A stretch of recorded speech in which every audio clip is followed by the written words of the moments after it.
ಹಾಗೆ ಪುಟ ಸಂಖ್ಯೆ 123 ಅನುಸರಿಸೋಣ.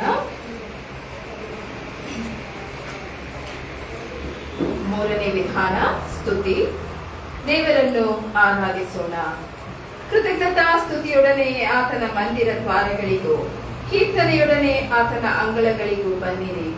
ಆತನ ಉಪಕಾರ ಸ್ಮರಿಸಿರಿ, ಆತನ ನಾಮವನ್ನು ಕೊಂಡಾಡಿರಿ.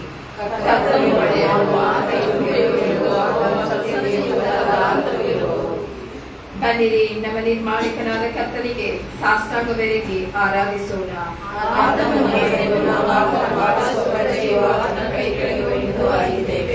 ಕರ್ತನ ಪರ್ವತವನ್ನು ಹತ್ತತಕ್ಕವನು ಯಾರು?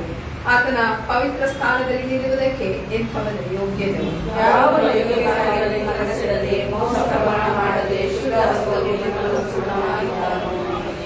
ಕರ್ತನಾದ ನಮ್ಮ ದೇವರು ಕರುಣಿಸುವವನು ಕ್ಷಮಿಸುವವನು ಆಗಿದ್ದಾನೆ. ನಾವು ಆತನಿಗೆ ತಿರುಗಿ ಬಿದ್ದೆವಲ್ಲ. ಕರ್ತನಾದ ನಮ್ಮ ದೇವರ ಮಾತನ್ನು ಕೇಳಲಿಲ್ಲ, ನಮಗೆ ಗೊತ್ತು ಮಾಡಿದ ಧರ್ಮ ಮಾರ್ಗದಲ್ಲಿ ನಡೆಯಲಿಲ್ಲ.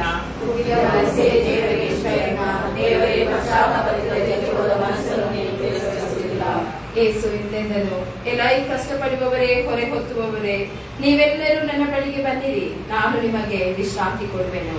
ನಾನು ಎದ್ದು ನನ್ನ ತಂದೆ ಬಳಿಗೆ ಹೋಗಿ ಆತನಿಗೆ, ಅಪ್ಪ, ಪರಲೋಕಕ್ಕೆ ವಿರೋಧವಾಗಿಯೂ ನಿನ್ನ ಮುಂದೆ ಪಾಪ ಮಾಡಿದ್ದೇನೆ ಎಂದು ಹೇಳುವೆನು. ಒಟ್ಟಾಗಿ ಹೇಳೋಣ. ಕರ್ತನೇ, ನನ್ನ ಶರಣನೇ, ನನ್ನ ವಿಮೋಚಕನೇ, ನನ್ನ ಮಾತುಗಳು, ನನ್ನ ಹೃದಯದ ಧ್ಯಾನವು ನಿನಗೆ ಸಮರ್ಪಣವಾಗಿರಲಿ. ಸಭೆಯ ಉದಯ ಮಾಡಿ ಕುಳಿತುಕೊಳ್ಳಿ, ಪ್ರಾರ್ಥನೆ ಮಾಡೋಣ. ಸರ್ವಶಕ್ತನಾದ ದೇವರೇ, ನಮ್ಮ ಕರ್ತನಾದ ಯೇಸು ಕ್ರಿಸ್ತನ ಮುಖಾಂತರ ನಮ್ಮ ಆರಾಧನೆಯನ್ನು, ಕೃತಜ್ಞತಾ ಸ್ತುತಿಯನ್ನು ನಿನಗೆ ಸಮರ್ಪಿಸಲು ನಿನ್ನ ಪಾದ ಸನ್ನಿಧಿಗೆ ಬಂದಿರುತ್ತೇವೆ. ನಾವು ನಮ್ಮ ಪಾಪಗಳನ್ನು ಯಥಾರ್ಥವಾಗಿ ಅರಿಕೆ ಮಾಡುವಂತೆಯೂ ನಮಗಾಗಿ ಮಾತ್ರವಲ್ಲದೆ ಬೇರೆಯವರಿಗಾಗಿಯೂ ಪ್ರಾರ್ಥಿಸುವಂತೆಯೂ ಸಹಾಯ ಮಾಡು. ನಿನ್ನ ಪವಿತ್ರ ವಾಕ್ಯವನ್ನು ಕೇಳಿ ನಿನ್ನ ಪ್ರೀತಿಯ ಮಹಾತಿಶಯವನ್ನು ಹೆಚ್ಚಾಗಿ ಗ್ರಹಿಸುವಂತೆಯೂ ನಮ್ಮ ಜೀವಮಾನದಲ್ಲೆಲ್ಲ ನಿನ್ನ ಕೃಪೆಯ ಫಲಗಳನ್ನು ಕೊಡುತ್ತಾ ಬರುವಂತೆಯೂ ಅನುಗ್ರಹಿಸಬೇಕೆಂದು ನಮ್ಮ ಕರ್ತನಾದ ಯೇಸು ಕ್ರಿಸ್ತನ ಮುಖಾಂತರ ನಿನ್ನನ್ನು ಬೇಡಿಕೊಳ್ಳುತ್ತೇವೆ. ಆಮೆನ್. ನಾವು ಕ್ಷಣಕಾಲ ಮೌನವಾಗಿದ್ದು ನಮ್ಮ ಪಾಪಗಳನ್ನು ಕರ್ತನಿಗೆ ಅರಿಕೆ ಮಾಡೋಣ.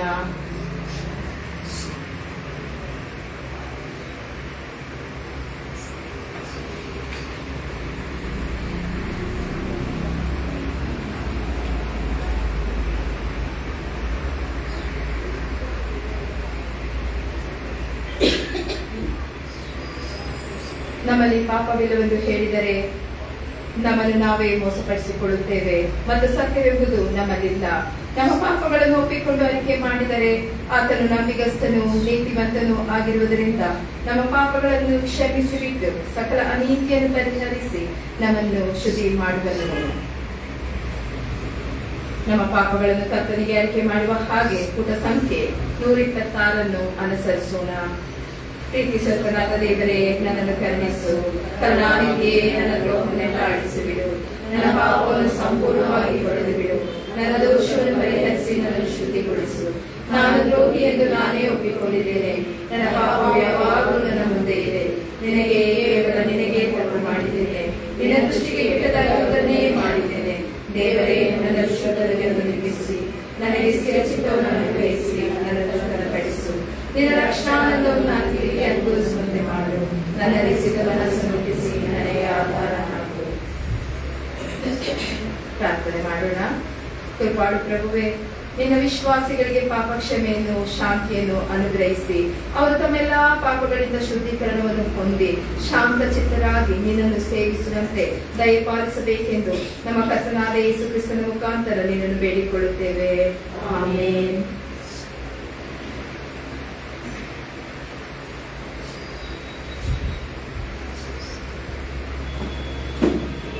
ನಾವೆಲ್ಲರೂ ನಿಂತು ದಾವೀದನ ಕೀರ್ತನೆ 23ನೇ ದಾವೀದನ ಕೀರ್ತನೆಯನ್ನು ಒಟ್ಟಾಗಿ ಆಯ್ಕೆ ಮಾಡೋಣ.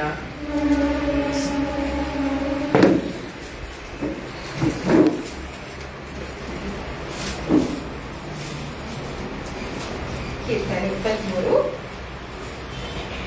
ಯೆಹೋವನು ನನಗೆ ಕುರುಬನು, ಕೊರತೆ ಪಡೆನು. ಆತನು ಹಸಿರುಗಾವಲುಗಳಲ್ಲಿ ನನ್ನನ್ನು ತಂಗಿಸುತ್ತಾನೆ.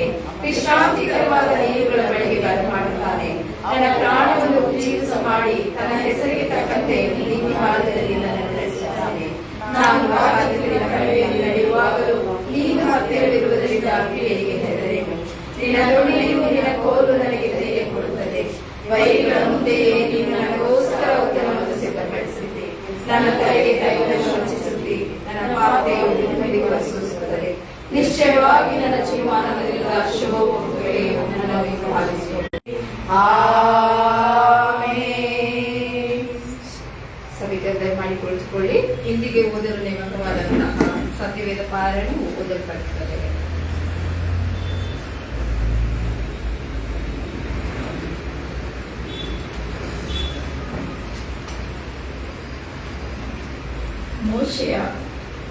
ವಿಮೋಚನಾ ಕಾಂಡ 14ನೇ ಅಧ್ಯಾಯ 15ರಿಂದ 20 ವಚನಗಳು.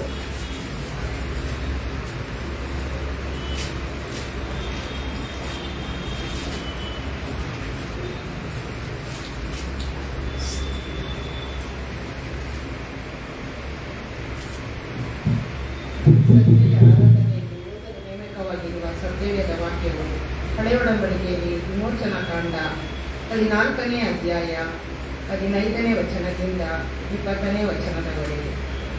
ಅದೇ ವಿಮೋಚನಾ ಕಾಂಡ 14ನೇ ಅಧ್ಯಾಯ 15ನೇ ವಚನದಿಂದ 20ನೇ ವಚನದವರೆಗೆ ದೇವರ ವಾಕ್ಯವನ್ನು ಕೇಳೋಣ. ಆಗ ಯೆಹೋವನು ಮೋಶೆಗೆ ಹೇಳಿದ್ದೇನೆಂದರೆ, ನೀನು ನನಗೆ ಮರೆಯುವುದೇನು? ಮುಂದಕ್ಕೆ ಹೊರಡಬೇಕೆಂದು ಇಸ್ರಾಯೇಲರಿಗೆ ಹೇಳು. ಮತ್ತು ನೀನು ನಿನ್ನ ಕೋಲನ್ನು ಎತ್ತಿ ಸಮುದ್ರದ ಮೇಲೆ ಕೈಚಾಚಿ ಅದನ್ನು ವಿಭಾಗಿಸು. ಆಗ ಇಸ್ರಾಯೇಲರು ಸಮುದ್ರದ ಮಧ್ಯದಲ್ಲಿ ಒಣಗಿದ ನೆಲದ ಮೇಲೆ ನಡೆದು ಹೋಗುವರು. ನಾನಂತೂ ಐಗುಪ್ತರ ಹೃದಯಗಳನ್ನು ಕಠಿಣಪಡಿಸುವುದೇನಾದ್ದರಿಂದ ಅವರು ಇವರ ಹಿಂದೆ ಸಮುದ್ರದೊಳಗೆ ಹೋಗುವರು.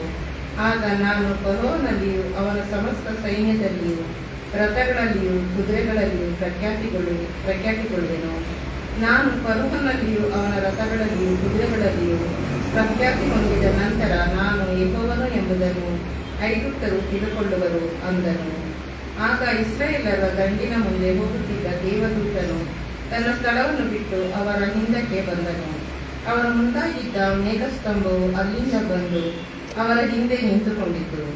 ಆ ಮೇಘಸ್ತಂಭವು ಐಗುಪ್ತರ ಪಾಳೆಯಕ್ಕೂ ಇಸ್ರಾಯೇಲರ ಪಾಳೆಯಕ್ಕೂ ನಡುವೆ ಬಂದು ಐಗುಪ್ತರಿಗೆ ಕತ್ತಲನ್ನು ಉಂಟು ಮಾಡಿದರು. ಇಸ್ರಾಯೇಲರಿಗೋಸ್ಕರ ರಾತ್ರಿಯನ್ನು ಬೆಳಕು ಮಾಡಿತು. ಆ ರಾತ್ರಿಯೆಲ್ಲ ಒಬ್ಬರ ಹತ್ತಿರಕ್ಕೂ ಒಬ್ಬರು ಬರಲಿಲ್ಲ ಎಂಬುದು. ಕ್ರಿಸ್ತನೇ ನಿಮಗೆ ಸ್ತೋತ್ರವಾಗಲಿ.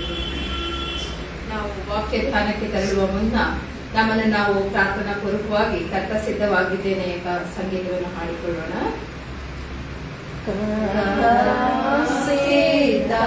ಸಿದ್ಧವಾಗಿದೆ ನನ್ನ ಕೂಡ ಮಾತಾಡು, ನಿನ್ನ ಧ್ವನಿ ಕೇಳದೆ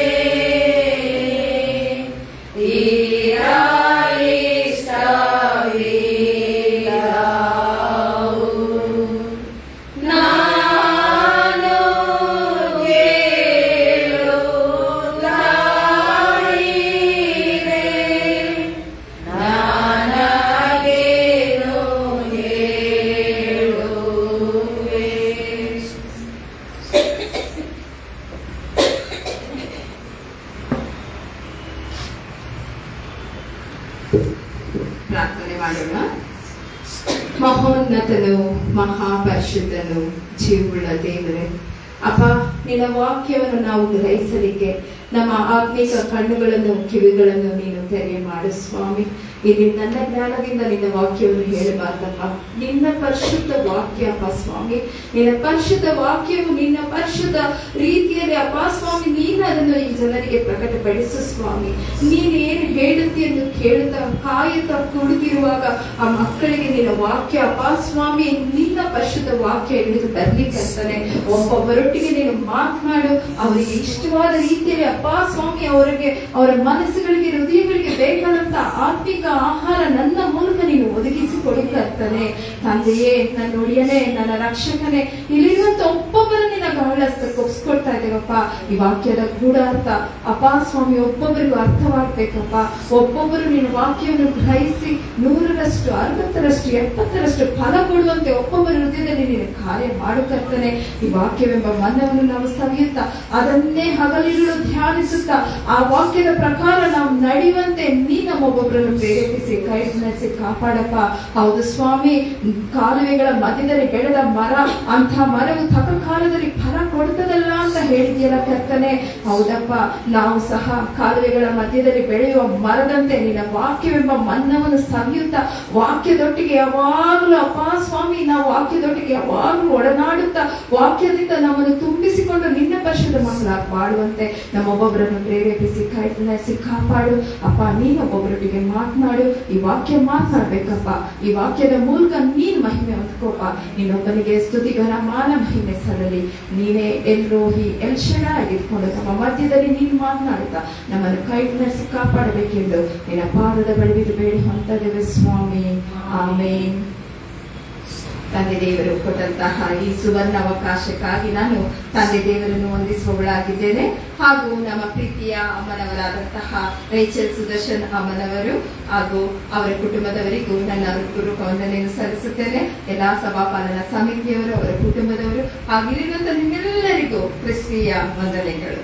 ನಾವು ಧ್ಯಾನ ಮಾಡಲಿಕ್ಕಿರುವಂತಹ ವಿಷಯ, ದೇವರು ತನ್ನ ಜನರನ್ನು, ತನ್ನವರನ್ನು ಸಂರಕ್ಷಿಸುವ ದೇವರು. ನಾವು ಯಾರಂತೆ? ನಾವು ದೇವರ ಮಕ್ಕಳು. ನಮ್ಮನ್ನ ಅದಕ್ಕೆ ದೇವರು ಏನ್ ಮಾಡೋದು? ಯಾವಾಗ್ಲೂ ಕಾಪಾಡೋದು, ಸಂರಕ್ಷಿಸೋದು ಅಲ್ವಾ? ಯಾವಾಗ್ಲೂ ನಮ್ಮನ್ನ ಸಂರಕ್ಷಿಸಿ ತನ್ನವರನ್ನು ಕಾಪಾಡುವ ದೇವರನ್ನ ನಾವೇನ್ ಮಾಡ್ತಾ ಇದ್ದೇವೆ? ಆರಾಧನೆ ಮಾಡ್ತಾ ಇದ್ದೇವೆ. ನಮ್ಮನ್ನು ತನ್ನ ನಿನ್ ಕಣ್ಕುಡೆ ತಾಕವನ್ನು ನನ್ ಕಣ್ಕುಡೆ ತಾಕನಂತೆ ಅಂತ ಹೇಳಿ ತನ್ನ ಕಣ್ಣಿನ ರೆಪ್ಪೆಯಾದ ದಾವದಲ್ಲಿ ಬಚ್ಚಿಟ್ಕೊಂಡು ನಮ್ಮನ್ನ ಸಾಕಿ ಸಲುತ್ತಾ ಬಂದಿರುವಂತಹ ದೇವರನ್ನ ನಾವೇನ್ ಮಾಡ್ತಾ ಇದ್ದೇವೆ? ಆರಾಧನೆ ಮಾಡ್ತಾ ಇದ್ದೇವೆ. ನಾವು ಯಾವ ಟೈಮ್ ನಲ್ಲಿ ಇದೀವಿ ಈಗ? ಏನನ್ನ ಆರಾಧನೆ ಮಾಡ್ಕೊಂಡು ಬರ್ತಾ ಇದೀವಿ? ಲೆಂಟನ್ ಡೇಸ್ ನ ನಾವೇನ್ ಮಾಡ್ತಾ ಇದೀವಿ? ಫಾಲೋ ಮಾಡ್ತಾ ಇದೀವಿ ಅಲ್ವಾ? 40 ದಿವಸ ನಾವು ದೇವರ ವಾಕ್ಯವನ್ನು ಹೆಚ್ಚಾಗಿ ಗ್ರಹಿಸ್ಕೊಳ್ತೇವೆ. ವಾಕ್ಯವನ್ನ ಜಾಸ್ತಿ ಏನ್ ಮಾಡ್ತೇವೆ? ವಾಕ್ಯದಲ್ಲಿ ಮೆಡಿಟೇಟ್ ಮಾಡ್ತಾ ವಾಕ್ಯದೊಳಗೆ ನಾವು ಮುಳುಗಿ ಎದ್ದು ಅದರೊಳಗೆ ನಾವು ಜೀವಿಸ್ತಾ ಇರ್ತೇವೆ. ಯಾಕೆಂದ್ರೆ ಇದು ಪರಿಶುದ್ಧ ದಿನ ಅಲ್ವಾ? ಪರಿಶುದ್ಧ ದಿನಗಳು 40 ದಿನ ನಮಗೋಸ್ಕರ ಏನಾಗಿದೆ? ಈ 40 ದಿನ ಜನರು ಉಪವಾಸ ಮಾಡ್ಲಿ, ಪ್ರಾರ್ಥನೆ ಮಾಡ್ಲಿ, ಕೇಳ್ಕೊಳ್ಳಿ ಅಂತ ಹೇಳಿ ದೇವರು ಗೊತ್ತು ಮಾಡಿದಂತಹ ಉಪವಾಸ ದಿನಗಳು. ದೇವರು ನಮ್ಗೆ ಉಪವಾಸ ಮಾಡ್ರಿ, ಪ್ರಾರ್ಥನೆ ಮಾಡ್ರಿ ಅಂತ ಹೇಳಿ ಭೂಲೋಕದಲ್ಲಿ ಇರುವಾಗ ನಮ್ಗೆ ಇದೇ ರೀತಿ ನಡೀರಿ ಅಂತ ಹೇಳಿ ರೋಲ್ ಮಾಡೆಲ್ ಆಗಿ ನಮ್ಗೆ ಎಕ್ಸ್ಪ್ಲೈನ್ ಮಾಡಿ ನಮ್ಗೆ ದಾರಿ ಹಾಕಿ ಕೊಟ್ಟು ಹೋಗಿದ್ದಾರೆ. ಆ ಮಾರ್ಗವನ್ನು ಅನುಸರಿಸುತ್ತಾ ಆತನ ಪರಿಶುದ್ಧ ಮಕ್ಕಳಾಗಿ ನಾವು ಸಹ ಏನ್ ಮಾಡ್ತಾ ಇದ್ದೇವೆ? ಆತನ ದಾರಿಯಲ್ಲಿ ನಾವು ನಡೆಯುವವರಾಗಿದ್ದೇವೆ. ಹೇಗೋ ನಾವಿಂದು ಧ್ಯಾನ ಮಾಡಲಿಕ್ಕಿರುವಂತಹ ವಿಷಯ, ತನ್ನವರನ್ನು ಸಂರಕ್ಷಿಸುವ ದೇವರು. ನಾವು ತನ್ನವರನ್ನು ಸಂರಕ್ಷಿಸುವ ದೇವರು ಅಂತ ಹೇಳಿ ಈಗ ತಾನೇ ಓದಿ ಕೇಳಿದಂತಹ ವಿಮೋಚನಾ ಕಾಂಡ 14ನೇ ಅಧ್ಯಾಯ 13ರಿಂದ 20 ಓದಿ ಕೇಳಿದ್ವಲ್ಲ. ಯಾವ್ದ್ರ ಬಗ್ಗೆ ಓದಿ ಕೇಳಿದ್ವಿ? ವಿಮೋಚನಾ ಕಾಂಡ ಅಂದಿದ ತಕ್ಷಣ ನಮ್ಗೆ ಯಾವ್ದು ಪಿಕ್ಚರ್ ನಮ್ ಕಣ್ಮುಂದೆ ಬರ್ತದೆ? ಫಸ್ಟ್ ಬರೋದೆ ಮೋಶೆ ಏನನ್ನ ವಿಭಾಗ ಮಾಡಿದ್ರು? ಸಮುದ್ರವನ್ನ ವಿಭಾಗ ಮಾಡಿದ್ರು. ಮೋಶೆ ಅದಕ್ಕೆ ಮುಂಚೆ ಮೋಶೆನ ಸೇವಕನಾಗಿ ದೇವರು ಆರಿಸ್ಕೊಳ್ಳೋಕ್ ಮುಂಚೆ ಮೋಶೆ ಹೊತ್ತಿಗೆ ದೇವರು ಯಾರ ಮೂಲಕ ಮಾತನಾಡಿದ್ರು?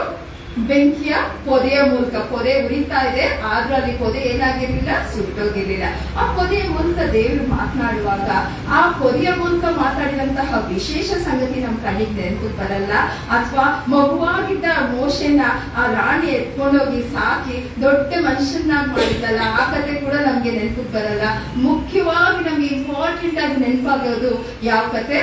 ದೇವರು 2 ಭಾಗ ಮಾಡಿ ಒಳನೆಲ, ಸಮುದ್ರ ಅಂದ್ರೆ ಎಷ್ಟು ಆಳ ಇರುತ್ತಲ್ವಾ? ನಾವು ಸಮುದ್ರ ನೋಡಿದ ತಕ್ಷಣ ಅದು ನಾವು ಅನ್ಕೊಳ್ಳೋಕೆ ಆಗಲ್ಲ. ಅಲ್ಲಿ ಎಷ್ಟು ಆಳ ಇದೆ, ಎಲ್ಲಿ ಇದಿದೆ ಅಂತ ನಮ್ಗೆ ಯೋಚನೆ ಮಾಡಕ್ಕೆ ಸಾಧ್ಯ ಆಗ್ತದ? ಅಂತ ಸಮುದ್ರವನ್ನ ದೇವರು 2 ಭಾಗ ಮಾಡಿ ಒಳ ನೆಲದಲ್ಲಿ ಇಸ್ರಾಯೇಲರನ್ನು ನಡೆಸಿದ್ರು. ಎಂತ ದೊಡ್ಡ ಅದ್ಭುತ ಅಲ್ವಾ? ಅಲ್ಲಿ ಮೋಶೆ ಮುಂದೆ ನಿಂತ್ಕೊಂಡು, ಸಮುದ್ರದ ಮುಂದೆ ನಿಂತ್ಕೊಂಡು ಅಳ್ತಾ ಇದ್ದಾನೆ, ದೇವ್ರೆ ನಾವು ಈಜಿಪ್ಟಿಂದ ಬಂದ್ಬಿಟ್ವಿ, ಅಲ್ಲಿಂದ ಏನೋ ವಾಪಸ್ ಬಂದ್ವಿ, ಆದ್ರೆ ನಮ್ ಬೆನ್ನತ್ತಿ ಯಾರು ಬರ್ತಾ ಇದಾರೆ? ಮತ್ತೆ ಫರೋಹನ ಸೈನ್ಯ ನಮ್ಮ ಹಿಂದೆ ಇದೆ, ಮುಂದೆಗಡೆ ಏನಿದೆ? ಸಮುದ್ರ ಇದೆ. ಸಮುದ್ರದ ಮೇಲೆ ನಡ್ಕೊಂಡು ಹೋಗ್ತಾರೆ, ಅವರು ಒಳನೆಲದಲ್ಲಿ ಹೋಗ್ತಾರೆ ಅಂತ ಹೇಳಿ ಇದು ಕಾನ್ವರ್ಸೇಷನ್ ಆಗಕ್ ಮುಂಚೆ ಮೋಶೆಗೆ ಗೊತ್ತಿತ್ತ ಅದ್ರ ಬಗ್ಗೆ? ಗೊತ್ತೇ ಇಲ್ಲ ಅಲ್ವಾ. ಮುಂದೆ ಸಮುದ್ರ ಇದೆ, ಹಿಂದೆ ಆ ರಾಜ ಬರ್ತಾ ಇದ್ದಾನೆ. ಜನರನ್ನೆಲ್ಲ ಏನ್ ಮಾಡ್ಬೋದು, ಅವನು ಹಿಡಿದು ಕೊಲ್ಬಹುದು. ನಾವ್ ಮತ್ತೆ ಹಿಡಿದು ನಮ್ಮನ್ನ ಇನ್ನು ಮೊದಲೇ ಅವನೇನ್ ಮಾಡ್ತಾ ಇದ್ದ, ಕಠಿಣವಾಗಿ ಅವ್ರನ್ನ ನಡೆಸ್ಕೊಳ್ತಾ ಇದ್ದ ಅಂತ ಹೇಳಿ ನಾವು ವಾಕ್ಯದಲ್ಲಿ ನೋಡ್ತೇವೆ. ಇನ್ನೂ ಕಠಿಣವಾಗಿ ನಮ್ಮನ್ನ ಬಹುಶಃ ನಡೆಸ್ಕೊಂಡು ಹೋಗ್ಬೋದು, ಅಥವಾ ಇನ್ನೂ ನಮ್ಗೆ ಹಿಂಸೆ ಕೊಡ್ಬೋದು, ನಮ್ಮನ್ನ ಸಾಯಿಸ್ಬೋದು, ಹೊಡಿಬೋದು. ಏನೇನೋ ಆಲೋಚನೆಗಳನ್ನ ಅವ್ನು ಇಟ್ಕೊಂಡು ಅಲ್ಲಿ ಹೆದರುತ್ತಾ ಅಳ್ತಾ ನಿಂತ್ಕೊಂಡು ಪ್ರಾರ್ಥನೆ ಮಾಡ್ತಾ ಇದ್ದಾನಂತೆ. ನಮಗೂ ಕಷ್ಟ ಬಂದಾಗ, ನೋವು ಬಂದಾಗ, ದುಃಖ ಬಂದಾಗ ನಾವೇನ್ ಮಾಡ್ತೀವಿ, ದೇವ್ರ ಮುಂದೆ ಕುತ್ಕೊಂಡು ಅಳ್ತಾ ಪ್ರಾರ್ಥನೆ ಮಾಡ್ತೀವಲ್ವಾ. ಪ್ರಾರ್ಥನೆ ಮಾಡ್ತಾ ಮಾಡ್ತಾ ಮಾಡ್ತಾ ಇರುವಾಗ ದೇವ್ರ ನಮ್ಮ ಪ್ರಾರ್ಥನೆನ ಕೇಳಿ ನಮ್ಗೆ ಸದುತ್ತರ ಕೊಡ್ತಾರೆ. ಆದ್ರೆ ಇಲ್ಲಿ ಮೋಶೆ ಪ್ರಾರ್ಥನೆ ಮಾಡ್ತಾ ಇದ್ದಾನೆ. ಜನರೆಲ್ಲ ನಮ್ಮನ್ನ ಅಲ್ಲೇ ಈಜಿಪ್ಟ್ ಅಲ್ಲಿ ಬಿಟ್ಬಿಟ್ಟಿದ್ರೆ ಒಂದ್ ವೇಳೆ ನಾವು ಹೆಂಗೋ ಬದುಕೊಂಡು ಅಲ್ಲಿ ತಿಂತಾ ಇದ್ದಿದ್ ಊಟ ಏನೋ ತಿನ್ಕೊಂಡು ಹೆಂಗೋ ಕಷ್ಟಪಟ್ಕೊಂಡು ಜೀವನ ಮಾಡ್ತಾ ಇದ್ವಿ. ಇಲ್ಲಿ ಸಮುದ್ರದ ಮಧ್ಯದಲ್ಲಿ ನಮ್ಮನ್ನ ಸಾಯ್ಸಕ್ ಕರ್ಕೊಂಡ್ ಬಂದ್ಯಾ ಅಂತ ಹೇಳಿ ಏನ್ ಮಾಡಿದ್ರು ಜನ ಎಲ್ಲ ಮೋಶೆನ ಹೀಯಾಳಿಸ್ತಾ ಇದ್ದಾರೆ.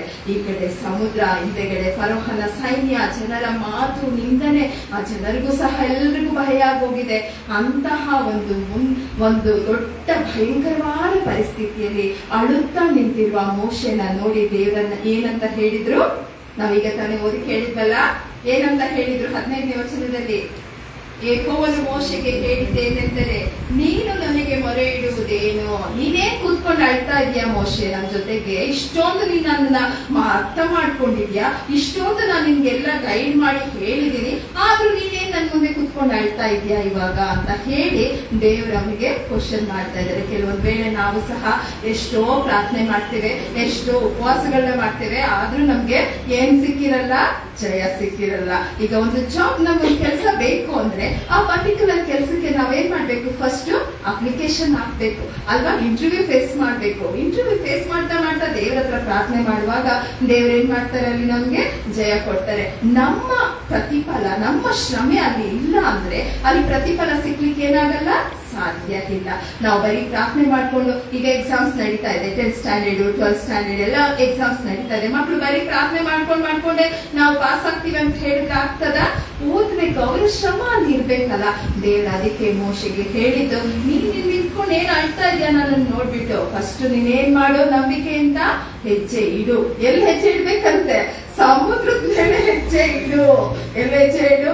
ಸಮುದ್ರದ ಮೇಲೆ. ನಮ್ಗೆ ದೇವ್ರು ಹೇಳ್ತಾ ಇದ್ದಾರೆ ಮೋಶೆಗೆ, ಮೋಶೆ ಪರಿಸ್ಥಿತಿ ಎಂತದಾಗಿರ್ಬೋದು, ದೇವ್ರೆ ಸಮುದ್ರ ಇದೆ, ನೀರಿದೆ, ನೀನ್ ಹೆಜ್ಜೆ ಇಡು ಅಂತ ಇದೆಯಲ್ಲಪ್ಪ. ನಾವಾದ್ರೆ ಏನ್ ಅನ್ಕೊಂತೀವಿ, ಏನಪ್ಪಾ ದೇವ್ರೆ ಹೆಜ್ಜೆ ಇಡು ಅಂತ ಇದೆಯಲ್ಲ, ನೋಡಿದ್ರೆ ಅಷ್ಟೊಂದು ನೀರು, ಆ ಒಣನೆಲನೇ ಕಾಣಿಸ್ತಾ ಇಲ್ಲ, ನಾನೇನಾಗ್ಬೋದು ಒಂದ್ ವೇಳೆ ಮೊಳಗೋಗಿ ಇಲ್ಲೇ ಸತ್ತೋಗ್ಬೋದು. ನೀನೇನಪ್ಪಾ ಅನ್ಕೊಂಡಿದ್ಯಾ, ನನ್ ಜೀವಿತದ ಬಗ್ಗೆ ನೀನ್ ಏನ್ ಮಾಡ್ತೀಯಾ ದೇವ್ರೆ ಅಂತ ಹೇಳಿ ಕ್ವಶನ್ ಹಾಕ್ಬೋದಾಗಿತ್ತು. ಆದ್ರೆ ದೇವರಲ್ಲಿ ಪ್ರಾರ್ಥನೆಗಿಂತ ಇನ್ನೊಂದು ಹೆಚ್ಚಾಗಿ ಎಕ್ಸ್ಪೆಕ್ಟ್ ಮಾಡ್ತಾ ಇರೋದೇನು, ನಮ್ಮ ನಂಬಿಕೆಯಿಂದ ನಮ್ಮ ಮುಂದೆ ಆಕ್ಷನ್. ನಾವು ಬರೀ ಪ್ರಾರ್ಥನೆ ಮಾಡ್ಕೊಂಡೇ ಇದ್ರೆ ಅಲ್ಲಿ ನಮ್ಗೇನಿರಲ್ಲ, ನಮ್ಮ ಪ್ರಾರ್ಥನೆಗಿಂತ ದೇವರು ನಾವೊಂದೇ ಹೆಜ್ಜೆ ಇಡೋದನ್ನ ಏನ್ ಮಾಡ್ತಾರೆ, ಅಪೇಕ್ಷೆ ಪಡ್ತಾರೆ. ನಾನೇನ ಪರ್ಟಿಕ್ಯುಲರ್ ಥಿಂಗ್ ಬಗ್ಗೆ ನಾನು ಏನು ನನ್ನ ಎಫರ್ಟ್ ಹಾಕಿದ್ದೀನಿ, ಅದ್ರ ಬಗ್ಗೆ ನಾನು ಯಾವ ರೀತಿ ನಾನು ಅಲ್ಲಿ ಸಿದ್ಧಪಡಿಸ್ಕೊಂಡಿದ್ದೇನೆ ಅಂತ ಹೇಳಿ ದೇವರು ಅದನ್ನ ನೋಡ್ತಾರೆ.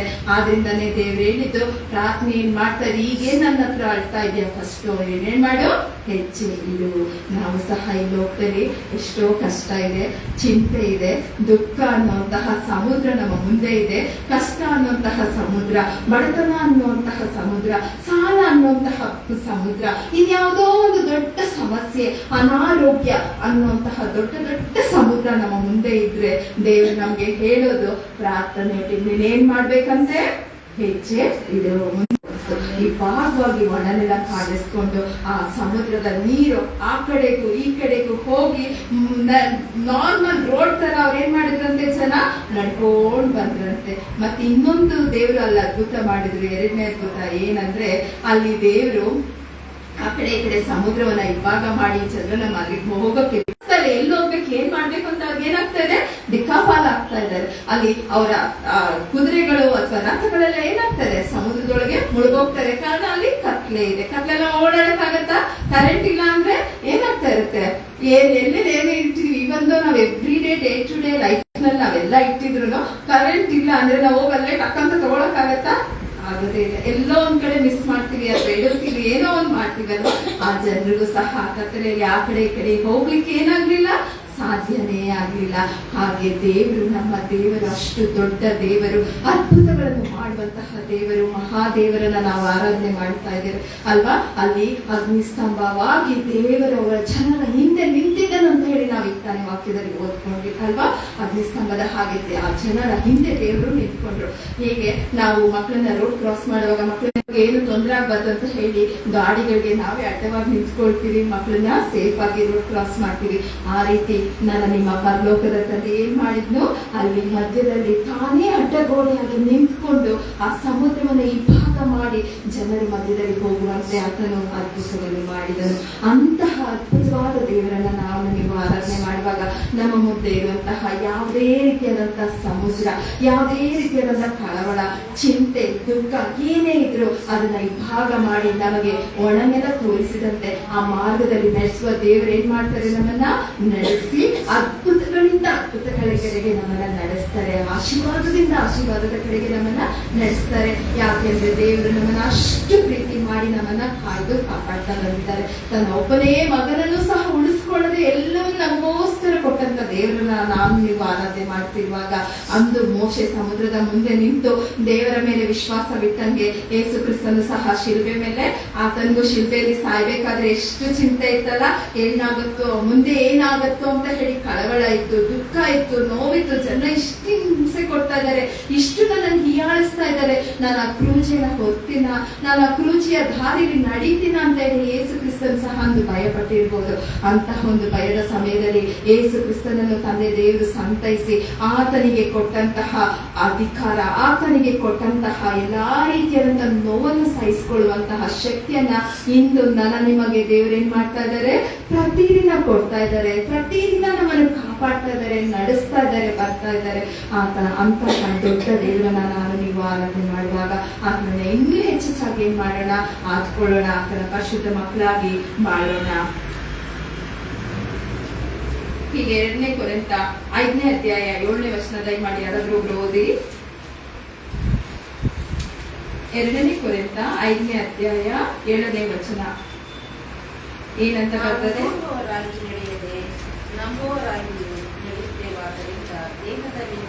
ಸಾಧ್ಯವಾಗ್ತದೆ. ನಮ್ಮಲ್ಲಿ ನಂಬಿಕೆಯನ್ನು ಹುಟ್ಟಿಸ್ಲಿಕ್ಕೋಸ್ಕರನೇ ದೇವರು ನೀನು ಒಂದು ಹೆಜ್ಜೆಯನ್ನ ಇಡು ಅಂತ ಹೇಳಿ ನಮ್ಗೆ ಹೇಳೋದು. ದೇವರಿಗೆ ಅದ್ಭುತ ಮಾಡ್ಲಿಕ್ಕೆ ಸಾಧ್ಯ ಇದೆ, ನಮ್ಮ ಕಷ್ಟವನ್ನು ತೆಗೆದಾಕ್ಲಿಕ್ಕೆ ದೇವರಿಗೆ ಸಾಧ್ಯ ಇದೆ.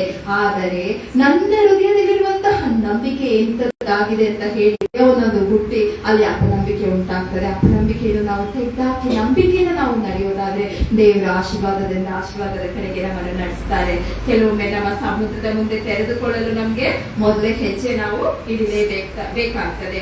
ದೇವರು ತನ್ನವರಿಗೆ ಶತ್ರುಗಳಿಗೂ ನಡುವೆ ಏನಾಗಿರ್ತಾನೆ, ನಮ್ಮವರಿಗೂ ಶತ್ರುಗಳಿಗೂ ನಡುವಿಗೂ ಗೋಡೆಯಾಗಿ ಆತನೇ ನಿಲ್ಲುತ್ತಾನೆ. ನಮ್ಮನ್ನು ರಕ್ಷಿಸುವ ದೇವರು ಅಂತಹ ದೊಡ್ಡ ದೇವರು, ಪರಾಕ್ರಮಿಯಾದ ದೇವರು ಆಗಿದ್ದಾನೆ. ಆತನನ್ನು ಆತುಕೊಳ್ಳುವಾಗ, ಆತನೇ ಗೋಡೆಯಾಗಿ ನಿಲ್ಲುವಾಗ ನಾವು ಹಿಂದೆಯೂ ಏನಾಗ್ತಾನಂತೆ, ಹೋಗುವನು ಅಂತ ಹೇಳಿ ಬರ್ತದೆ. ದೇವಾದಿ ದೇವರಾದ ಯೆಹೋವನೇ ನಮ್ಮ ಹಿಂದೆ ಮುಂದೆ ಹೋಗುವಂತ ದೇವರಾತನಾಗಿರುವಾಗ ಆತನನ್ನು ಆತುಕೊಂಡು ನಾವು ಇನ್ನೂ ಹೆಚ್ಚಾಗಿ ಮಾಡಬೇಕು. ಯೆಶಾಯನ ಪ್ರವಾದನೆ ಗ್ರಂಥ ಎಲ್ಲಿ, ಮೋಶೆಯ ಗ್ರಂಥ ಎಲ್ಲಿ ಅಲ್ವಾ. ಯೆಶಾಯನು ಮೋಶೆಯ ಗ್ರಂಥ ಬರೆಯೋದನ್ನ ನೋಡೋದಕ್ಕೆ ಮುಂಚೆ ಆತನ ಏನ್ ಹೇಳಿದ್ದಾನೆ, ಸಮುದ್ರ ಕರ್ತನೆ ಇತ್ತು. ನಮ್ಮ ಜೀವಿತದಲ್ಲಿ ಇರುವಂತಹ ಈಜಿಪ್ಟಿನ ಸಂಗತಿಗಳನ್ನ ನಾವು ತೆಗೆದಾಕಿ ಇಸ್ರಾಯೇಲ್ಯರ ಹಾಗೆ ಜೀವನ ಹೊಂದಿಕೊಳ್ಬೇಕಂದ್ರೆ ದೇವರೊಟ್ಟಿಗೆ ನಾವೇನ್ ಮಾಡ್ಬೇಕು, ಯಾವಾಗ್ಲೂ ಮಾತನಾಡುತ್ತಾ ಆತನ ಮಾರ್ಗದಲ್ಲಿ ನಾವು ನಡಿಬೇಕು. ನಾವು ಪ್ರಾರ್ಥನೆ ಮಾಡ್ತೇವೆ, ವಿಜ್ಞಾಪನೆ ಮಾಡ್ತೇವೆ, ಅಳುತ್ತೇವೆ, ಗೋಳಾಡ್ತೇವೆ, ಅದೆಲ್ಲ ನಮ್ಗೆ ಬೇಕಾದಂತ ಬಹುಮುಖ್ಯವಾದಂತ ವ್ಯಾಯಾಮ. ಆದಾಗ್ಯೂ ಪ್ರಾರ್ಥನೆಯೊಟ್ಟಿಗೆ ನಾವೇನ್ ಮಾಡ್ಬೇಕಂದ್ರೆ ಅದಕ್ಕೆ ಏನ್ ಬೇಕು ಆ ಆಕ್ಷನ್ ನಾವು ತಗೊಂಡ್ರೆ ಮಾತ್ರ ದೇವರು ಅಲ್ಲಿ ಅದ್ಭುತ ಮಾಡ್ಲಿಕ್ಕೆ ಸಾಧ್ಯ ಆಗ್ತದೆ. ಫರೋಹನ ಸೈನ್ಯ ಹೇಗೆ ಆಕೆ ಸಮುದ್ರದ ಮಧ್ಯದಲ್ಲೇ ಬಿದ್ದು ಮುಳುಗಿ ಸತ್ತದನ್ನ ಜನರು ಕಂಡ್ರು ಅಲ್ವಾ. ಜನರು ನಡೆದು ನಂಬಿಕೆಯಿಂದ ಸಮುದ್ರದೊಳಗೆ ನಡೆದಾಗ ಅಲ್ಲೇನಾಯ್ತು, ದೇವರು ಆ ಫರೋಹನ ಸೈನ್ಯ ಅಲ್ಲೇ ಸಾಯೋದನ್ನ ಅವ್ರ ಕಣ್ಮುಂದೆ ಕಣ್ಣಾರೆ ನೋಡುವಂತೆ ಅದ್ಭುತ ಮಾಡಿದ್ರು. ಹೇಗೋ ಇಸ್ರಾಯೇಲರನ್ನು ದೇವರು ರಕ್ಷಿಸಿದ ದೇವರು ಮಹಾನ್ ಅದ್ಭುತಗಳನ್ನು ಮಾಡಿ ಆ ಸಮುದ್ರವನ್ನು ಇಬ್ಬಾಗ ಮಾಡಿ ಆತನ ನಡೆಸಿದ್ನು. ಇಬ್ಬಾಗ ಮಾಡಿ ನಡೆಸೋದು ಇಂಪಾರ್ಟೆಂಟಾ ಅಥವಾ ಯೇಸು ಕ್ರಿಸ್ತನು ತನ್ನ ಸ್ನೇಹಿತನಾದ ಲಾಜರನಿಗೆ ಜೀವ ಕೊಡೋದು ಇಂಪಾರ್ಟೆಂಟ್ ಆಗಿತ್ತ ನಮ್ಮನ್ನ ನಾವು ಪ್ರಶ್ನೆ ಮಾಡ್ಕೊಳ್ಳೋಣ. ಯಾಕಂದ್ರೆ ಯೇಸು ಕ್ರಿಸ್ತನ ಲಾಜರನಿಗೆ ಜೀವ ಕೊಡುವಾಗ ಅಲ್ಲಿ ಮಾತಾ ಮರಿಯಳು ಏನ್ ಮಾಡಿದ್ರು, ಹತ್ಕೊಂಡು ರಿಕ್ವೆಸ್ಟ್ ಮಾಡ್ಕೊಂಡಾಗ್ಲೂ ದೇವ್ರು ಏನ್ ಮಾಡ್ತಾರೆ, ಅದ್ಭುತವನ್ನು ಮಾಡ್ತಾರೆ. ಆದ್ರೆ ನಂಬಿಕೆಯಿಂದ ಇದ್ದಾಗ ನಮಗೆ ಏನಾಗ್ತದೆ, ಜಯ ಅನ್ನೋದು ಖಂಡಿತವಾಗಿ ಅಲ್ಲಿ ಸಿಗ್ತದೆ. ನಮಗೆ ಜಯ ಖಂಡಿತವಾಗಿ ಸಿಗ್ಬೇಕು ಅಂದ್ರೆ ನಾವು ನಂಬಿಕೆಯಿಂದ ಮುಂದೆ ಮುಂದೆ ಸಾಕ್ಬೇಕು.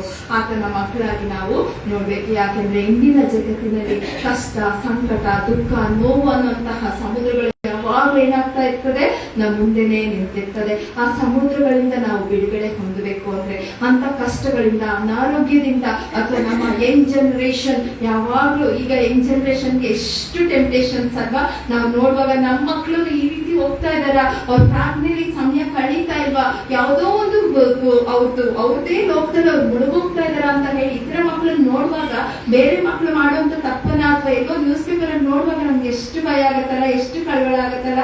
ಅಂತ ಒಂದು ಸಮಯದಲ್ಲಿ ನಮ್ಮ ಮುಂದೆ ಇರುವಂತಹ ಸಮುದ್ರ ಏನೇ ಆಗಿದ್ರು ಅದನ್ನು ಭೇದಿಸುವ ಶಕ್ತಿ ಯಾರಿಗಿದೆ?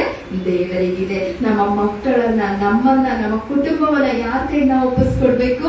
ದೇವರ ಕೈ ಒಪ್ಪಿಸಿಕೊಡ್ಬೇಕು. ಅನಾರೋಗ್ಯದಲ್ಲಿದೆಯಾ, ಕಷ್ಟದಲ್ಲಿದ್ದೇವಾ, ಚಿಂತೆಯಲ್ಲಿದ್ದೇವಾ, ಸಾಲದಲ್ಲಿದ್ದೇವಾ, ಎಲ್ಲಾ ಹೊರೆಯನ್ನು ತೆಗೆದುಹಾಕಲು ಯೇಸು ಕ್ರಿಸ್ತನು ತಾನೇ ಈ ಭೂಮಿಗೆ ಬಂದಿದ್ದಾನೆ.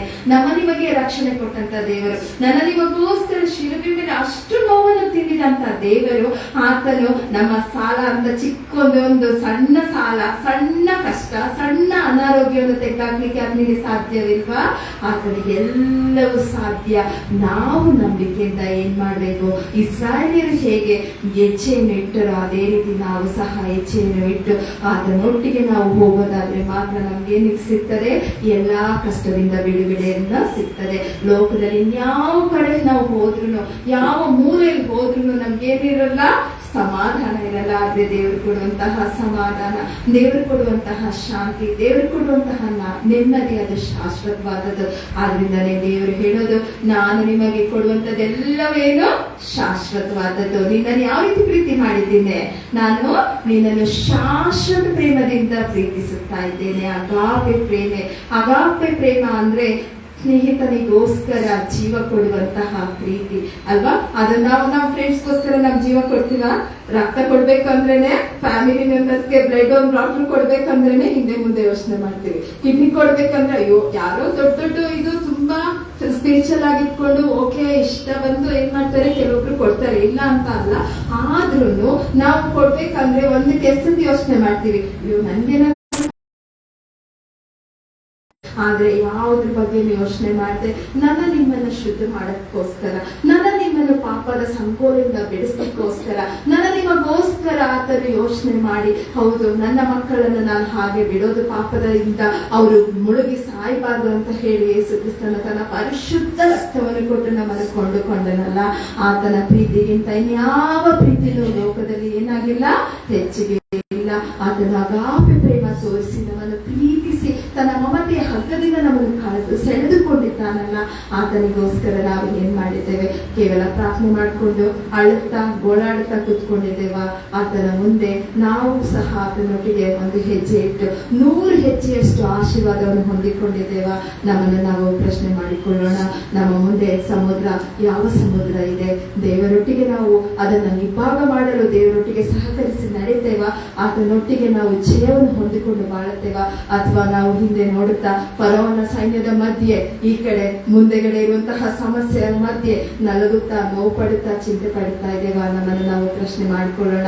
ಯಾಕಂದ್ರೆ ಲೋಕದಲ್ಲಿರುವಂತಹ ಎಲ್ಲವನ್ನು ಸಮೃದ್ಧಿಯಾಗಿ ಅನುಭವಿಸಲು, ಲೋಕವನ್ನು ನೋಡಿ ಅದರ ಸೌಂದರ್ಯವನ್ನು ಸವಿಯಲು ದೇವರು ನಮ್ಗೆಲ್ಲವನ್ನು ಕೊಟ್ಟಿದ್ದಾನೆ ಅಲ್ವಾ. ನಮ್ಮನ್ನು ಯಾಕೆ ಆತನು ಉಂಟು ಮಾಡಿರೋದು? ಯಾತಕ್ಕೋಸ್ಕರ? ಸ್ತುತಿ ಮಾಡ್ಬೇಕು ಅಂದಿದ್ರೆ ದೇವದೂತರು ಪ್ರತಿದಿನ ಸ್ತುತಿ ಮಾಡ್ತಾರೆ ಅಲ್ವಾ. ದೇವರೇ ನೀವು ಪರಿಶುದ್ಧನು ಪರಿಶುದ್ಧನು ಪರಿಶುದ್ಧನು ಅಂತ ಹೇಳಿ ದೇವದೂತರು ಒಂದ್ ನಿಮಿಷನೂ ಬಾಯಿ ಮುಚ್ಕೊಳ್ದಾರ, ಕೆರೂಬಿಗಳು ಸರಾಫಿರು ದೇವರನ್ನ ಸ್ತುತಿಸ್ತಾರೆ ಅಂತ ಹೇಳಿ ನಾವು ಪ್ರಕಟಣೆ ಗ್ರಂಥದಲ್ಲಿ ಓದ್ತೇವೆ ಅಲ್ವಾ. ದೇವರಿಗೆ ಎಲ್ಲವೂ ಸಾಧ್ಯ. ಆದಾಗ್ಯೂ ದೇವರು ಮನುಷ್ಯ ಮಾತ್ರದವರಾದ ನಮ್ಮನ್ನ ಯಾಕೆ ಎಷ್ಟು ಪ್ರೀತಿ ಮಾಡ್ಬೇಕು ಅಲ್ವಾ. ನಮ್ಮನ್ನು ತನ್ನ ಸ್ನೇಹಿತನಂತ ಹೇಳಿ ಆತನ ಆಯ್ಕೆ ಮಾಡಿ ನಮ್ಮನ್ನು ಅಷ್ಟು ಪ್ರೀತಿಯಿಂದ ನೋಡುವಾಗ ದೇವರನ್ನು ಇನ್ನೂ ಹೆಚ್ಚಾಗಿ ಹೆಚ್ಚಾಗಿ ನಾವು ಸಹ ಪ್ರೀತಿ ಮಾಡೋಣ. ನಮ್ಮ ಮನಸ್ಸುಗಳನ್ನ ಯಾರ ಕಡೆಗೆ ಎತ್ತೋಣ? ದೇವರ ಕಡೆಗೆ ಎತ್ತೋಣ. ಆತನ ವಾಕ್ಯವನ್ನು ಅಂಗೀಕರಿಸೋಣ. ಆತನ ವಾಕ್ಯದ ಪ್ರಕಾರ ನಾವು ನಡೆಯೋಣ. ನಮ್ಮ ಜೀವಿತದಲ್ಲಿ ಯಾವ ರೀತಿಯಾದಂತಹ ಸಮಸ್ಯೆ ಇದ್ರು, ಯಾವ ರೀತಿಯಾದಂತಹ ಸಮುದ್ರ ಇದ್ರು, ಯಾರ ಕಡೆಗೆ ನಾವು ಕಣ್ಣೆತ್ತಿ ನೋಡ್ಬೇಕು?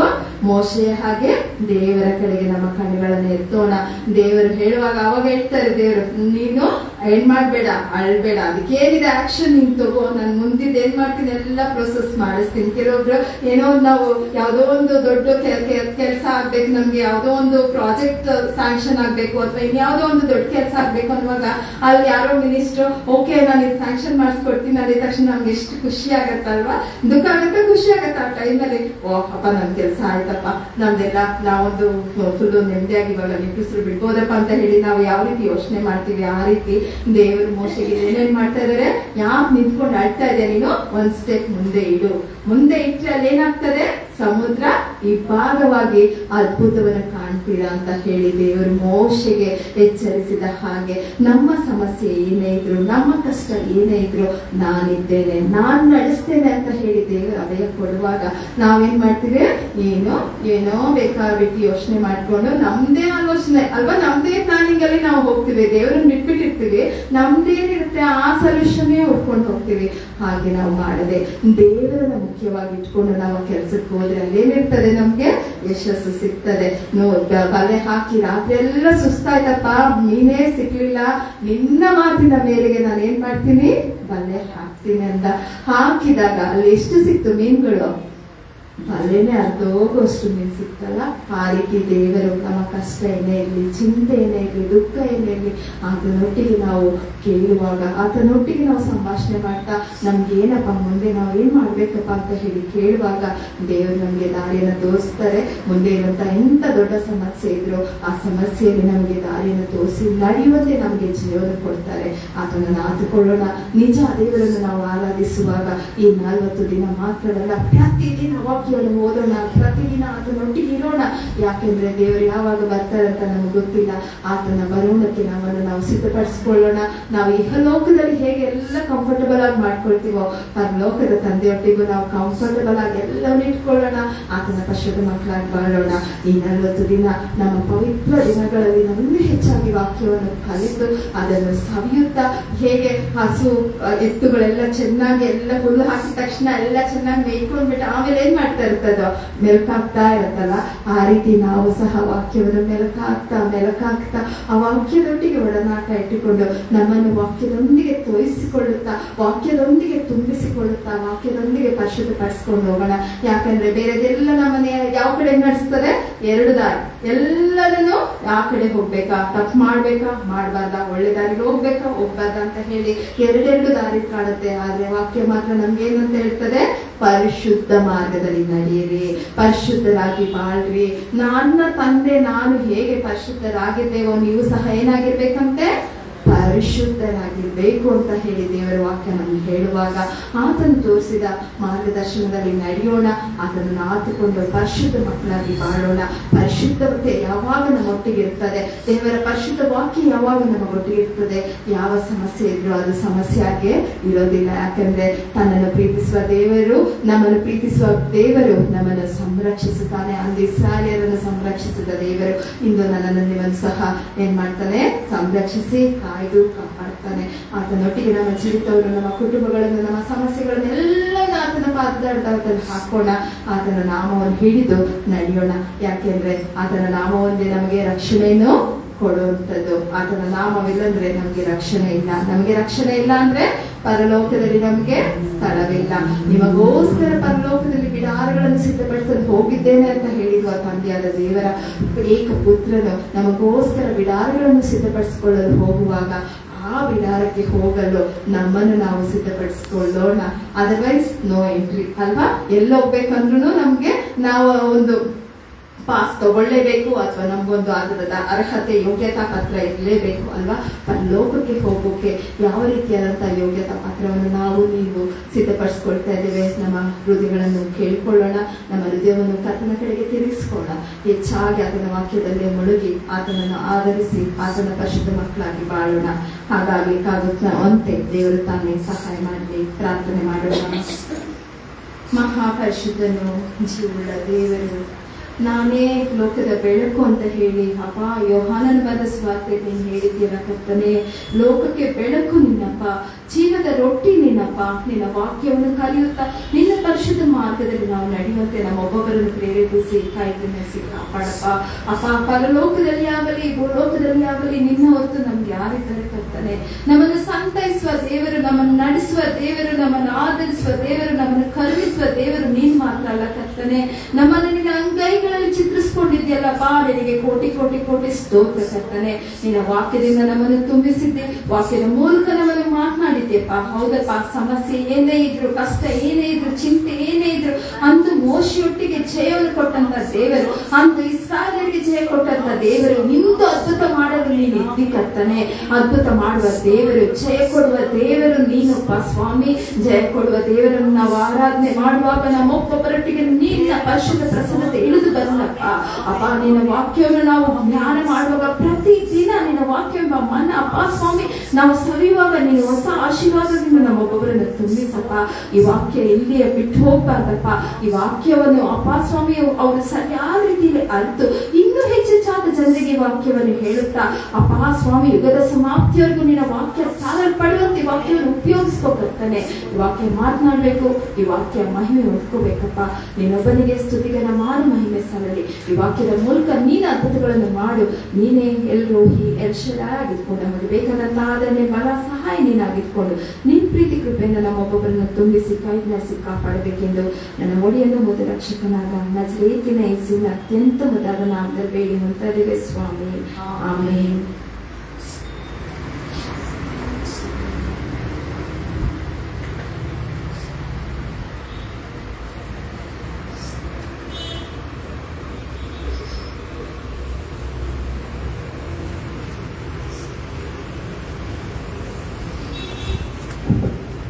ವಾಕ್ಯವನ್ನು ಧ್ಯಾನ ಮಾಡಿದಂತ ನಾವು ವಿಶ್ವಾಸ ಸೂತ್ರದ 128ನೇ ಪುಟದ ವಿಶ್ವಾಸ ಸೂತ್ರವನ್ನು ಒಟ್ಟಾಗಿ ಅರಿಕೆ ಮಾಡೋಣ.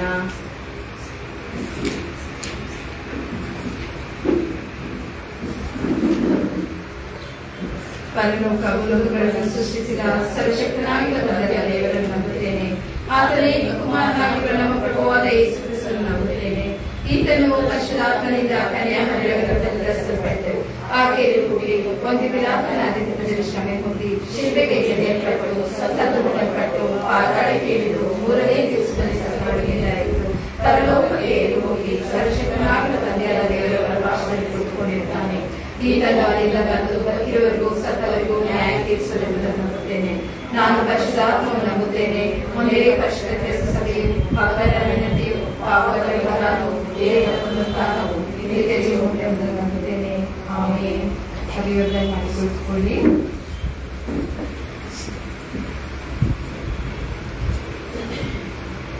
ನಾವು ಕಾಣಿಕೆಯನ್ನು ತಿಳಿಸುವ ಹಾಗೆ ಹಾಡುವಂತಹ ಸಂಕೀರ್ತನೆಗಳಲ್ಲಿ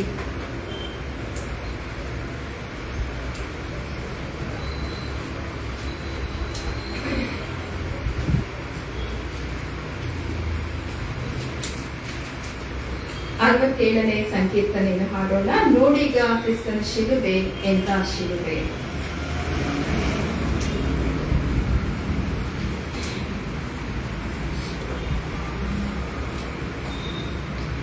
ನೋಡೀಗ ಕ್ರಿಸ್ತನ ಶಿಲುಬೆ ಎಂಥ ಶಿಲುಬೆ.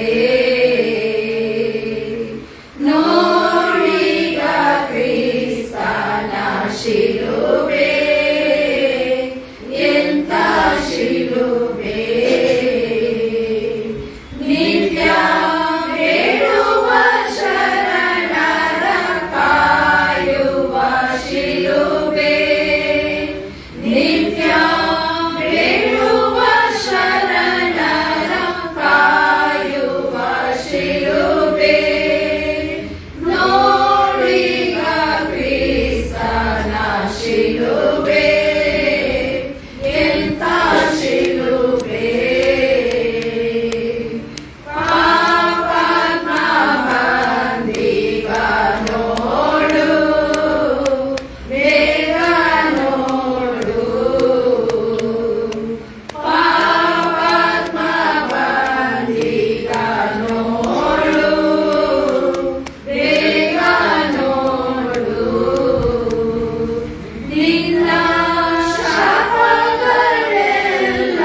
ಸೃಷ್ಟಿಯೆಲ್ಲ ನಿನ್ನ ಮಾತುಗಳನ್ನು ಕೇಳಪ್ಪ. ಸಮುದ್ರ ಅಪ್ಪ ಸ್ವಾಮಿ ನೀನು ವಿಭಾಗ ಮಾಡಿದಾಗ ಸಮುದ್ರ ಸಹ ನಿನ್ನ ಮಾತನ್ನು ಕೇಳಿದ್ವಲ್ಲಪ್ಪ. ನಿನಗೆ ಸ್ತೋತ್ರ ಕರ್ತನೆ.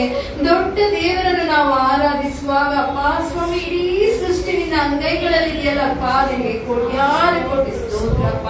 ಆ ಸೃಷ್ಟಿ ಹೇಗೆ ಒಬೀಡಿಯಂಟ್ ಆಗಿ ಎಲ್ಲ ಮಾತುಗಳನ್ನ ಕೇಳುತ್ತೆ, ನಾವು ಸಹ ಮನುಷ್ಯ ಮಾತ್ರದವರು ನಿನ್ನ ಮಾತನ್ನು ಕೇಳುವಂತೆ ಅದರ ಪ್ರಕಾರ ನಾವು ನಡೆಯುವಂತೆ ನಮ್ಮೊಬ್ಬೊಬ್ಬರಲ್ಲಿ ಅಪ್ಪ ಸ್ವಾಮಿ ನಿನ್ನ ಪರಿಶುದ್ಧ ರುಚಿಯನ್ನು ಇರಿಸು ಸ್ವಾಮಿ. ನಮ್ಮೊಬ್ಬೊಬ್ಬರೊಟ್ಟಿಗೆ ನೀನು ಮಾತನಾಡುತ್ತಾನೆ.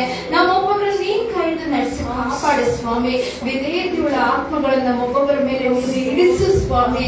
ಪ್ರಾರ್ಥನಾ ಆತ್ಮಗಳನ್ನು ಕೊಡು ಸ್ವಾಮಿ. ಜಯದ ಆತ್ಮವನ್ನು ಕೊಡುತ್ತಾನೆ ತಂದೆಯೇ. ನನ್ನ ಒಡೆಯನೇ, ನನ್ನ ರಕ್ಷಕನೇ, ಎಲ್ಲರ ಮನಸ್ಸಿನ ಹೃದಯ ಆಳವನ್ನು ಅಂತರಾಂಗವನ್ನು ಬಲ್ಲಂತ ದೇವರು ನೀನಾಗಿದ್ಯಲ್ಲಪ್ಪ. ನಾವು ಬೇಡುವುದಕ್ಕಿಂತ ಗ್ರಹಿಸುವುದಕ್ಕಿಂತ ಮುಂಚಿತವಾಗಿ ಎಲ್ಲವನ್ನು ಒದಗಿಸಿಕೊಡುವ ದೇವರು ನೀನಪ್ಪ. ನಮ್ಮೆಲ್ಲ ಬೇಡಿಕೆಗಳನ್ನು, ನಮ್ಮ ಪ್ರಾರ್ಥನೆಗಳನ್ನು, ವಿಜ್ಞಾಪನೆಗಳನ್ನು ನಿನ್ನ ಪಾದದ ಅಡ್ಡಾದಲ್ಲಿ ತರ್ತಾ ಇದ್ದೇವಪ್ಪ. ಆ ಪ್ರಾರ್ಥನೆಗಿಂತ ನೀನು ದೊಡ್ಡ ದೇವರು ಸ್ವಾಮಿ. ಆ ಪ್ರಾರ್ಥನೆಗಳಿಗೆ ಸದುತ್ತರ ಕೊಡುವ ದೇವರು ನೀನಪ್ಪ. ಮನಮರುಗಿ ನಮಗೆ ಸದುತ್ತರವನ್ನು ಕೊಟ್ಟು ಆಶೀರ್ವದಿಸುವ ದೇವರು ನೀನು ಆಗಿದೆಯಲ್ಲ. ನಿನಗೆ ಕೋಟ್ಯಾನು ಕೋಟಿ ಸ್ತೋತ್ರ ಕರ್ತನೆ. ನಮ್ಮೊಬ್ಬೊಬ್ಬರ ಪ್ರಾರ್ಥನೆ ಏನೇ ಆಗ್ಲಪ್ಪ, ವಿಜ್ಞಾಪನೆ ಏನೇ ಆಗಿರ್ಲಪ್ಪ, ನಿನ್ನ ಪಾದದ ಅಡ್ಡಾದಲ್ಲಿ ತರ್ತಾ ಇದ್ದೇವೆ. ನೀನು ಸ್ವಾಮಿ ಅದಕ್ಕೆ ಸದುತ್ತರವನ್ನು ಕೊಡು. ಒಂದು ವೇಳೆ ಯಾರಾದ್ರೂ ಅನಾರೋಗ್ಯದಲ್ಲಿದ್ರೆ ಆರೋಗ್ಯವನ್ನು ಕೊಡಪ್ಪ.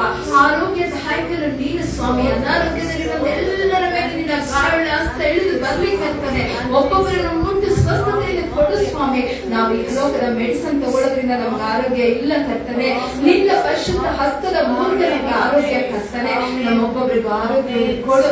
ಯಾರ್ಯಾದ್ರೂ ಯಾವ ಕಷ್ಟ ಇದ್ರು, ಅನಾರೋಗ್ಯದಲ್ಲಿದ್ರೆ ಎಲ್ಲರನ್ನು ಮುಟ್ಟಿ ಸ್ವಸ್ಥಪಡಿಸಿ ಆರೋಗ್ಯದಿಂದ ತುಂಬಿಸಿ ರಕ್ಷಿಸಿ ಕಾಪಾಡು ಅಪ್ಪ. ಒಂದು ವೇಳೆ ಅಪ್ಪ ಸ್ವಾಮಿ ಯಾರಿಗಾದ್ರೂ ಕಷ್ಟ ಇದ್ರೆ, ಸಾಲದ ಬಾಧೆ ಇದ್ರೆ, ಚಿಂತೆ ಇದ್ರೆ, ಕೆಲಸಕ್ಕೋಸ್ಕರ ಯೋಚನೆ ಮಾಡ್ತಾ ಇದ್ರೆ, ಎಲ್ಲ ರೀತಿಯಾದಂತಹ ಸಮಸ್ಯೆಗೆ ನೀನು ಪರಿಹಾರವನ್ನು ಕೊಡು ಕರ್ತನೆ. ಎಲ್ಲ ಕುಟುಂಬಗಳನ್ನು ಅಪ್ಪ, ಒಂದೊಂದು ಕುಟುಂಬಗಳಿಗೆ ಒಡೆಯನು ನೀನಾಗಿಕೊಂಡು ನೇರವಾಗಿ ಆಶೀರ್ವಾದ ಮಾಡಿ ಕೈನಸಿ ಕಾಪಾಡು.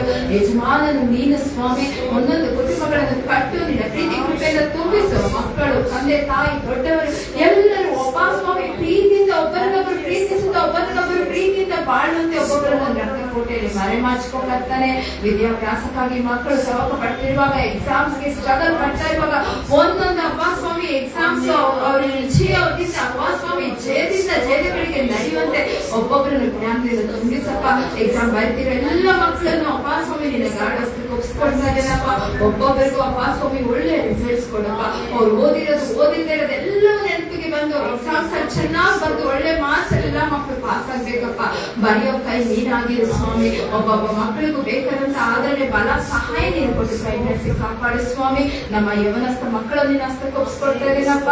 ಅಪ್ಪ, ಯುದ್ಧವೀರನ ಕೈಯಲ್ಲಿರುವ ಅಮ್ಮೋ ಎಂಬಂತೆ ಆ ಮಕ್ಕಳನ್ನು ಆಶೀರ್ವಾದ ಮಾಡು. ನಿನ್ನ ಮಹಿಮೆಗೋಸ್ಕರ ಮಕ್ಕಳನ್ನು ಹೆಚ್ಚೆಚ್ಚಾಗಿ ಉಪಯೋಗಿಸ್ಕೋಪ್ಪ. ಆ ಮಕ್ಕಳು ನಿನ್ನ ವಾಕ್ಯವನ್ನು ಹೆಚ್ಚೆಚ್ಚಾಗಿ ಸಾರ್ಬೇಕಪ್ಪ. ಸಾರುತ್ತ ನಿನ್ನ ಪ್ರತಿಯೊಂದು ಮಕ್ಕಳನ್ನ ಅಪ್ಪ ಸ್ವಾಮಿ ನಿನ್ನ ಪರಿಶುದ್ಧ ಸೈನಿಕರಾಗಿ ಒಬ್ಬೊಬ್ಬರನ್ನು ಮಾರ್ಪಡಿಸು. ಇಹಲೋಕದ ಡಂಬಾಚಾರ, ಇಹಲೋಕದ ಲೌಕಿಕ ಆಸೆಗಳು, ದುರಾಸೆಗಳು ನಾಮದಲ್ಲಿ ಮೂರಿಲ್ಪಟ್ಟಿರ್ತಾರೆ. ಒಬ್ಬೊಬ್ಬರ ಮೇಲೆ ಪರಿಶುದ್ಧಾತ್ಮ ಇಳಿದು ಬರಲಿ. ನಿನ್ನ ಪರಿಶುದ್ಧ ಕ್ರೂಜೆಯನ್ನು ಒಬ್ಬೊಬ್ಬರು ಹೊತ್ತುಕೊಂಡು ಅಂದು ಶಿಲುಬೆಯ ಮೇಲೆ ನೀರು ಕೊಟ್ಟಂತ ಜಯದ ಬಗ್ಗೆ ಎಲ್ಲರೂ ಸಾರುವಂತೆ ನೀನು ಇನ್ನೊಂದು ಮಕ್ಕಳನ್ನು ಹೆಚ್ಚೆಚ್ಚಾಗಿ ಉಪಯೋಗಿಸ್ಕೋಪ್ಪ. ನಿನ್ನ ನಾಗರಿಕರನ್ನ ಹಸ್ತಕ್ಕೊಪ್ಪಿಸ್ಕೊಡ್ತಾ ಇದ್ದೇನಪ್ಪ. ಒಬ್ಬೊಬ್ಬರಿಗೆ ಬೇಕಾದಂತ ಆದರಣೆ, ಬಲ, ಸಹಾಯವನ್ನು ಕೊಡಪ್ಪ. ಅಪ್ಪ ಕೊಟ್ಟಂತ ಈ ಕಾಣಿಕೆ ನಿನ್ನ ಹಸ್ತಕ್ಕೊಪ್ಪಿಸ್ಕೊಡ್ತಾ ಇದ್ದೇನಪ್ಪ. ಕಾಣಿಕೆಯೊಟ್ಟಿಗೆ ನಮ್ಮನ್ನೇ ಸಜೀವ ಯಜ್ಞವಾಗಿ ನಿನ್ನ ಹಸ್ತಕ್ಕೊಪ್ಪಿಸ್ಕೊಡ್ತಾ ಇದೀವಪ್ಪ. ಕಾಣಿಕೆಯನ್ನು ನಮ್ಮನ್ನು ನಿನ್ನ ಮನೆಗೋಸ್ಕರ ಉಪಯೋಗಿಸ್ಕೋಪ್ಪ. ಅಪ್ಪ, ನಿನ್ನ ರಾಜ್ಯದ ಅಭಿವೃದ್ಧಿಗೋಸ್ಕರ ಎಲ್ಲೋ ಪ್ರೋತ್ಸಾಹಗಳಲ್ಲಿ ಕರ್ತನೆ. ನೀನೊಬ್ಬರಿಗೆ ಸ್ತುತಿಗರವಾದ ಮಹಿಮೆ ಸಲ್ಲಲಿ. ನೀನೇ ಯೆಹೋವ ಎಲೋಹಿಯಾಗಿ ಕೊಂಡು ಕೈ ನಡೆಸಿ ಕಾಪಾಡು. ದುಡಿಯ ಕೈಗಳಿಗೆ ಅಪ್ಪ ಸ್ವಾಮಿ ಇನ್ನೂ ಹೆಚ್ಚಾದ ಬಲವನ್ನು ಕೊಡು. ನಿನ್ನ ಪ್ರೀತಿ ಕೃಪೆಯನ್ನು ತುಂಬಿಸು, ರಕ್ಷಿಸು, ಕಾಪಾಡು. ಯಾಕೆಂದರೆ ನೀನು ಕೊಟ್ಟಿದ್ದರಲ್ಲಿ ಅಲ್ಪಭಾಗವಾಗಿ ನಿನಗೆ ಕಾಣಿಕೆಯಾಗಿ ತಂದು ಸಮರ್ಪಿಸಿದವಪ್ಪ.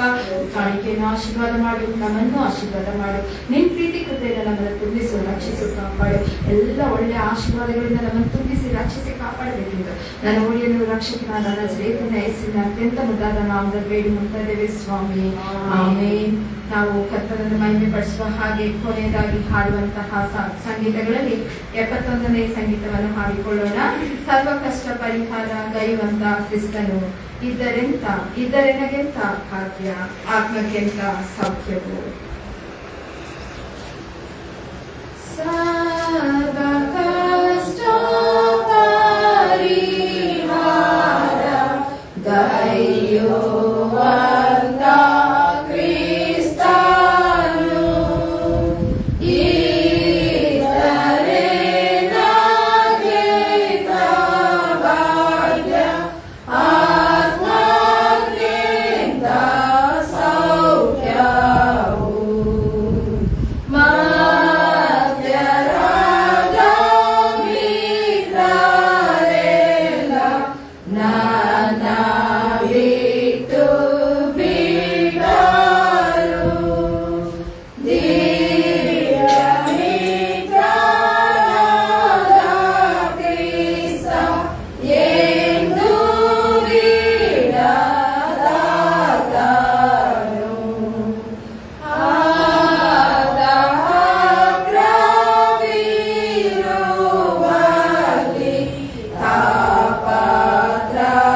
ಆತನು ತಾನೇ ಕಲಿಸಿಕೊಟ್ಟ ಪ್ರಾರ್ಥನೆಯನ್ನು ಒಟ್ಟಾಗಿ ಅರಿಕೆ ಮಾಡೋಣ.